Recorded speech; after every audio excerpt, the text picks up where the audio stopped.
Welcome to the Great Indoors. I'm Tracy Briggs, and you know it's Thursday today, and what better to do than hang out at FMCT with Scott Bruisman over a bunch of wine? We do this every Thursday, right? I think we do. We just get together and have a sip on a bottle and call it good. There's no glasses here. There is no glasses right now because we have to do this and we have to be professional about exactly. it. So, we won't taste while we're doing the interview. I suppose. Well, we don't really obviously meet every Thursday to talk about wine, but this is a special Thursday because you have a big fundraiser tonight. We do. We have our largest fundraiser of the year for the Fargo-Moorhead Community Theater. It is the Days of Wine and Roses. It's the 13th year that we've been doing this particular fundraising event, and we're sort of upping the stakes again this year.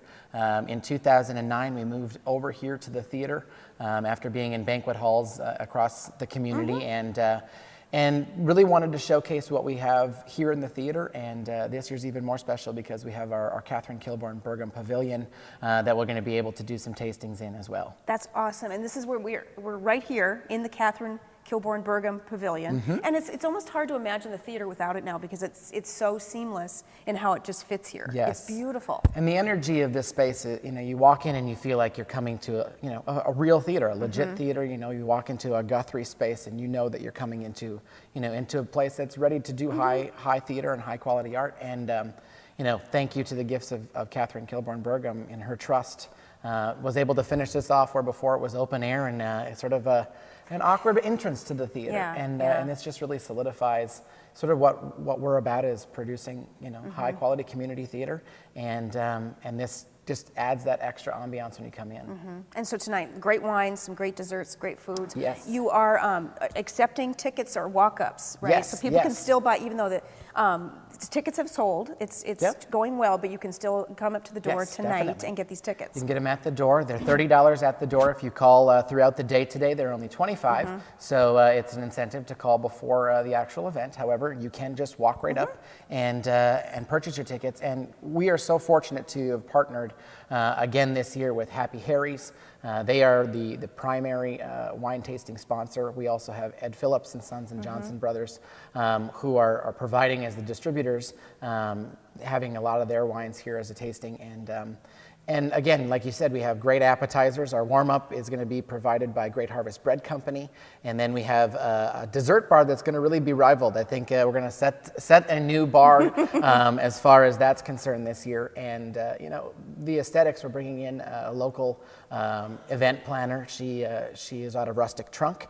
And we're going to be doing a lot of vintage and rustic decorating. And so it's really going to feel like a wine tasting, in wine country. And we've got a lot of barrels, as you can see, one of the barrels here, and they'll be scattered throughout the building. We really want to kind of up the visuals as well as matching the high quality wine that's going to be on the wine tasting today. And these wines here, the reason we have these displayed is they are from Washington State, Gordon Brothers Winery. Tim Henley joins us now, all the way from Washington. Nice to have you here. Thank you. Your wines, from what part of Washington are they? All right, so we are out of Pasco, Washington, and you're going to have to visualize here. But you think about the state. What most people don't realize is, our nickname's the Evergreen State. But the reality is we're only about 1/3 Evergreen State. Then you hit the Cascade Mountains, all the rain drops out, and the rest of the state is high desert. You go up north, you get into some pine forest, but where most of the wine grapes are in the Columbia Valley is high desert region. And that's where we are. So if you kind of picture in your head, you've got the Columbia River coming down out of Canada, you've got the Snake River coming down out of Idaho. Where the two of those meet, that's where Pasco is. And where our estate and vineyard is actually about 15 miles out of Pasco on the Snake River. All right, and you've been around since the 80s? The 80s. So, so we're in the process of actually kind of rebranding. But our original name was Gordon Brothers, and it was Jeff and his brother Bill. And they bought the property in the late 70s. First wine grapes went in the ground in 1980. First vintage of Chardonnay was 1983. So we've been around for a while. Okay, and when it comes to, we were talking before about when you shop for wine, you think, okay, I always get California wines. Right. I don't know much about Washington wines. How are they different than California wines? There's a significant taste difference, I would say. I mean, California has ample sun during the summertime and during the harvest season, and they make fantastic wines. Our growing season tends to be a little more compressed. We tend to get a little later start in the springtime, Our winters last a little longer, probably very similar to here. No, not at all. Because we have so much sun. All right, so not as much snow. Otherwise, Scott would not have built the pavilion if we had gorgeous weather, right? Right? So maybe not as much snow. Well, that's the high desert part, right? Right. So, but so we really won't warm up till about May, and right now we've got maybe about a foot of growth on the vines right now.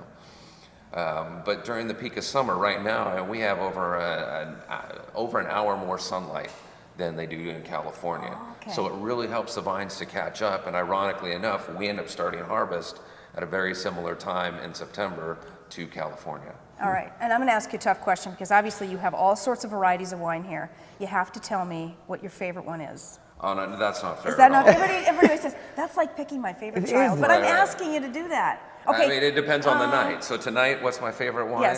Yes.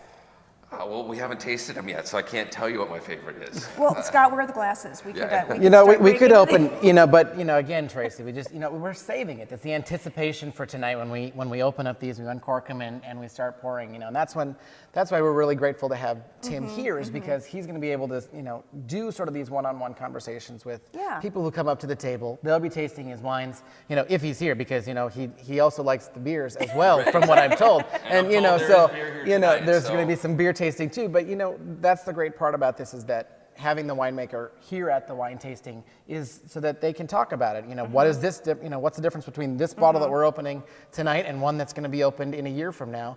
How those things vary, and also pairing things too with what's best to eat. We have peanut butter cups on the dessert bar, and I don't think he's probably going to say this is the best one to go with that peanut butter cup in the dessert, but those sorts of things. Actually, I think the table next to ours will be wines go really well with it. Yeah. Well, perfect. Well, Scott, I'm going to have all the details of the time, the place, the hours, the ticket prices within the blog. So if you look below this video, you're going to see all the information there. So thank you so much, Scott and Tim. It's going to be a great night, and I'm looking forward to it. Thanks a lot. Tracy Briggs for The Great Indoors.